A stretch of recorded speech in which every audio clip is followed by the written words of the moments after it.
Vous avez cité tout à l'heure un certain nombre de pays dits arabes qui étaient la cible de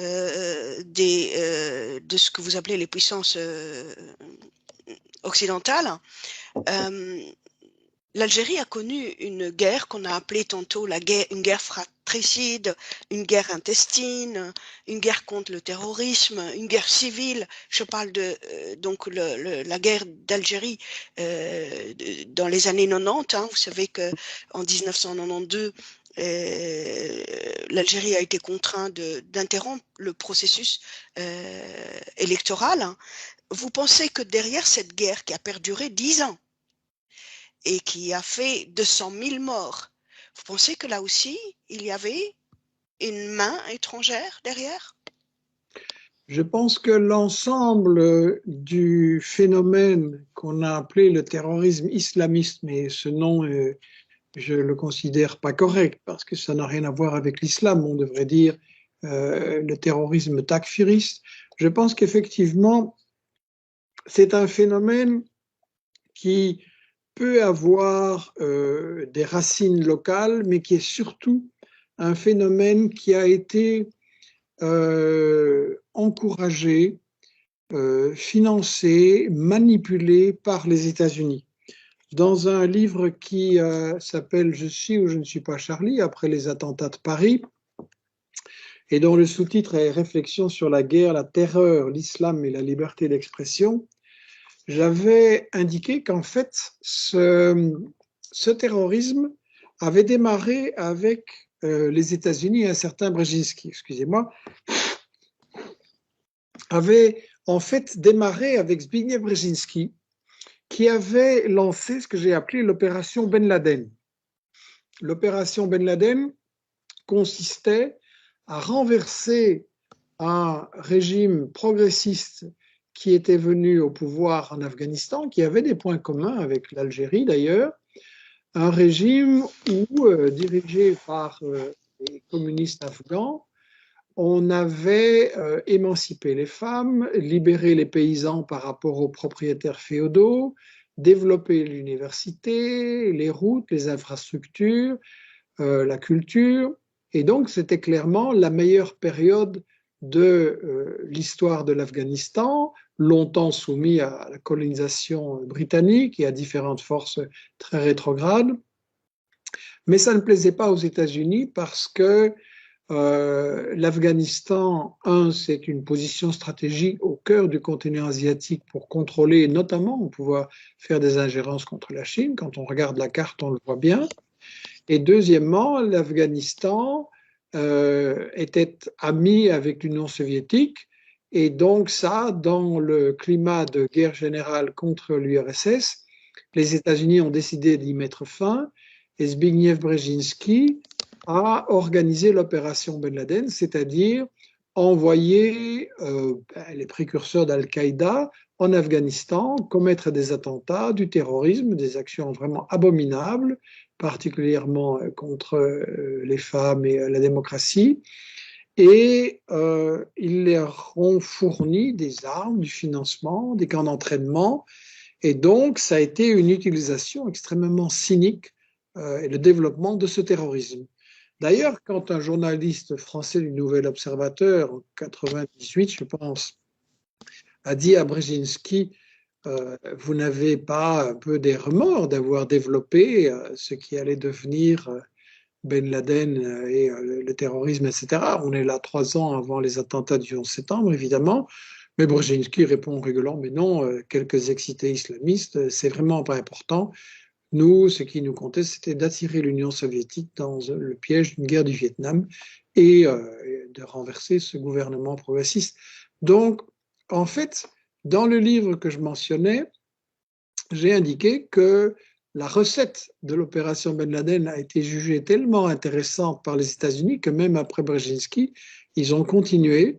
Ils ont employé le terrorisme dit islamiste contre la Russie, dans le Caucase, en Asie centrale, et ensuite, dans un cas que j'ai beaucoup étudié, la Libye, c'est clairement le Al-Qaïda libyen qui a servi de troupe de choc pour les États-Unis qui voulaient bien bombarder, mais pas envoyer leurs soldats au sol, craignant la résistance comme en Irak. Donc, il y a une longue histoire de cette manipulation du terrorisme par les États-Unis, qui l'ont utilisé. D'ailleurs, dans un livre que j'ai rédigé qui s'appelle USA, les 100 pires citations, où je donne la parole à toute une série de présidents et de ministres et de hauts responsables stratèges des États-Unis. Je citais notamment Hillary Clinton qui disait au moment d'une campagne électorale, oui voilà, c'est ici, qui disait oui, nous avons financé Al-Qaïda. Nous, États-Unis, nous avons financé Al-Qaïda. Elle l'a dit textuellement dans une audition, si je me souviens bien. Il y a une vidéo YouTube, oui, c'est devant une commission du Congrès. On lui dit, mais enfin, quand même, Al-Qaïda, Ben Laden, et elle dit voilà, nous devons avoir le courage de reconnaître que c'était, je cite, hein, nous les avons financés il y a 20 ans.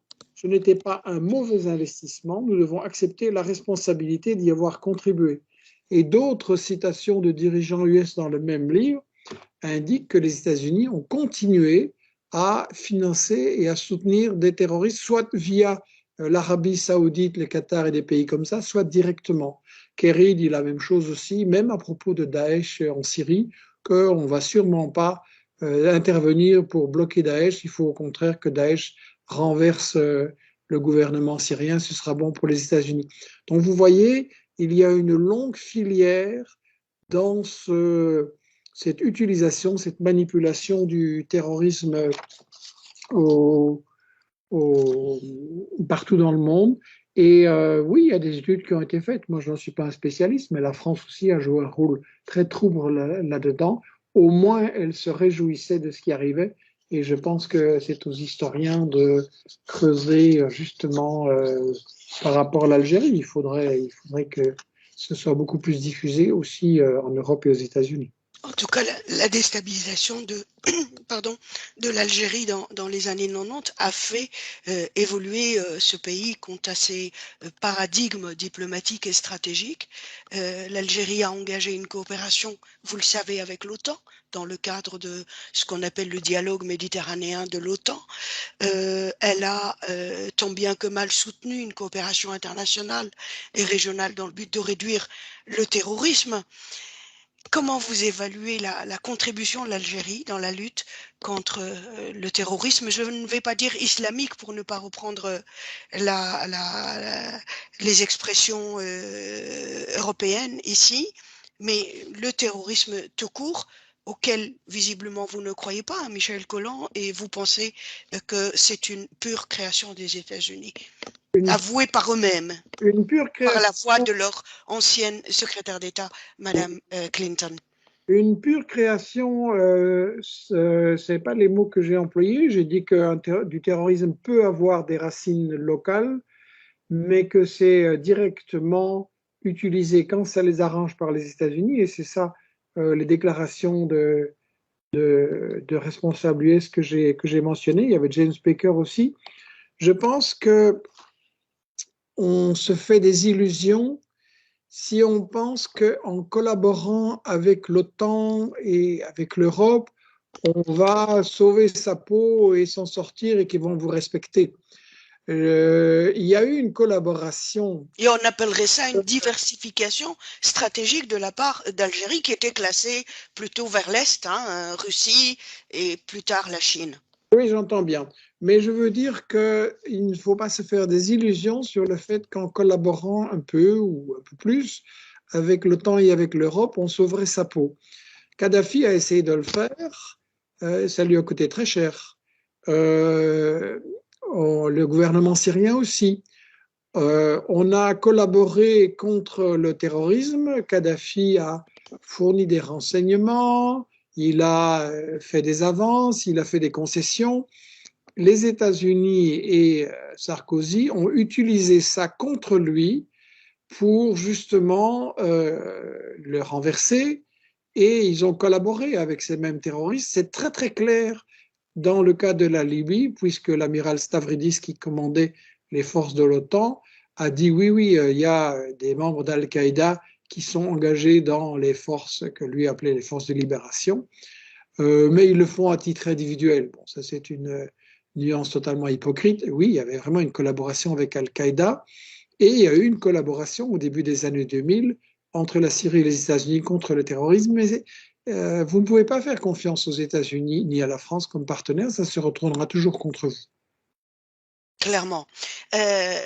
Moi, j'aimerais qu'on revienne un tant soit peu sur la crise algéro-marocaine. À votre avis, à qui elle profite? Oh, clairement, on est dans une opération de fragmentation et de balkanisation. Vous savez, si vous êtes une grande puissance impériale comme les États-Unis ou la France, ce que vous devez faire, parce que vous ne pouvez pas envoyer vos troupes tout le temps, ça coûte cher, ça susciterait des résistances et au final, vous ne pouvez pas gagner parce que vous n'êtes pas sur votre terrain, vous êtes l'envahisseur. Donc, ce que vous devez faire, c'est essayer ce que j'ai appelé dans un livre d'entretien avec Mohamed Hassan, ce que nous avons appelé la stratégie du chaos. C'est-à-dire que si vous ne pouvez pas le contrôler à fond et tranquillement, vous devez essayer de semer le chaos, de foutre le bordel, pour employer l'expression qui convient.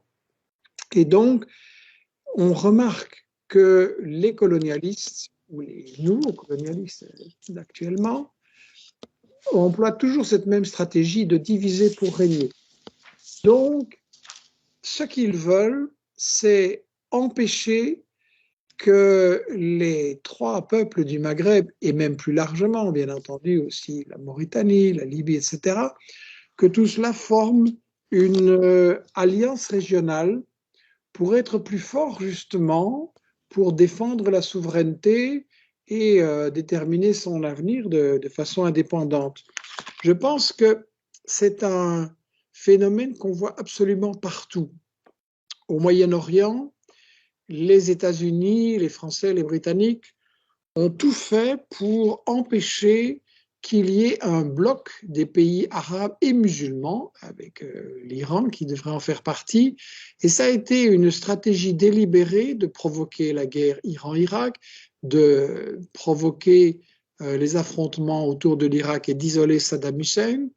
Et donc, il y a même des plans dont nous avons parlé dans le livre, de balkanisation, de fragmenter aussi bien l'Irak que la Syrie, que la Libye. Et certains disent même que l'Arabie saoudite pourrait être un jour l'objet de ce genre de plan. Ça existe, c'est documenté. Donc, cette stratégie du diviser pour régner, elle est à l'œuvre au Moyen-Orient. Elle est à l'œuvre aussi dans un pays que je connais bien, le Congo ex-belge, qui est peut-être bien le pays le plus riche de la planète, avec la population quasiment la plus pauvre. Et là aussi, chaque fois qu'il le faut, les colonialistes belges et autres essayent de diviser le Congo en plusieurs zones, d'organiser des sécessions et de faire en sorte que les richesses stratégiques se trouvent dans des États régionaux faibles et échappant au pouvoir central et que leurs richesses ne servent pas à sauver la population de la pauvreté. Ils ont fait ça en Amérique latine, ils ont fait ça en Asie, ils font ça dans la corne de l'Afrique en essayant de provoquer des guerres contre l'Érythrée, puis maintenant contre l'Éthiopie. Et ce que je vois, c'est que dans une série de régions du monde, on a des pays qui peuvent être très progressifs ou simplement soucieux de leur indépendance. On a des pays qui font de gros efforts pour s'unir et créer des unités régionales économiques, politiques, voire de coopération militaire, voire de coopération sanitaire aussi.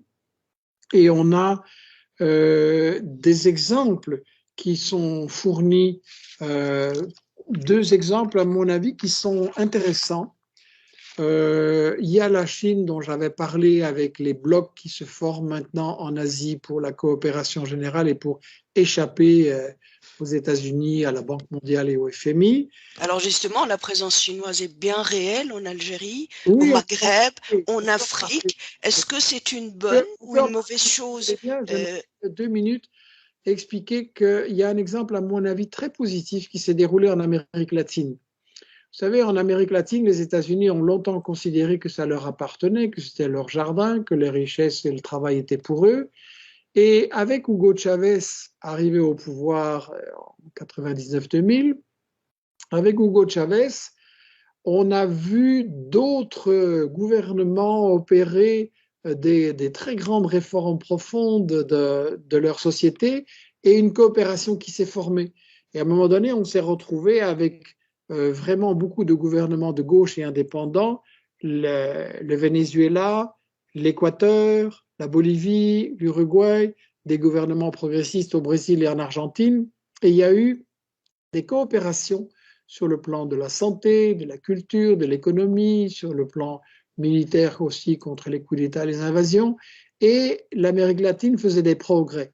Alors ça a suscité une réaction très violente des États-Unis, qui ont essayé de renverser Chavez et puis Maduro, ça n'a pas réussi, qui ont renversé Evo Morales, mais ils sont revenus, qui ont déclenché un coup d'État au Honduras et encore d'autres, qui ont fait un coup d'État civil au Brésil contre Lula et Rousseff.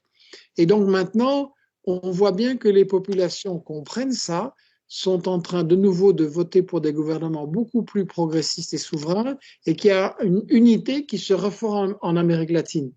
Je dis ça parce que c'est une tendance mondiale, et je pense que ce serait vraiment bien qu'il y ait la même chose au Maghreb, c'est-à-dire de se dire, voilà, nous avons des richesses, l'Algérie a beaucoup de richesses, le Maroc en a aussi, la Tunisie également, il y a de toute façon le travail des gens qui est la richesse fondamentale. Nous avons des richesses, on peut s'en sortir, on peut mettre fin à la pauvreté, mais la condition pour ça, c'est de rétablir notre souveraineté et pour être plus fort, d'établir des unions régionales qui peuvent justement être plus fortes, plus résistantes par rapport aux grandes puissances.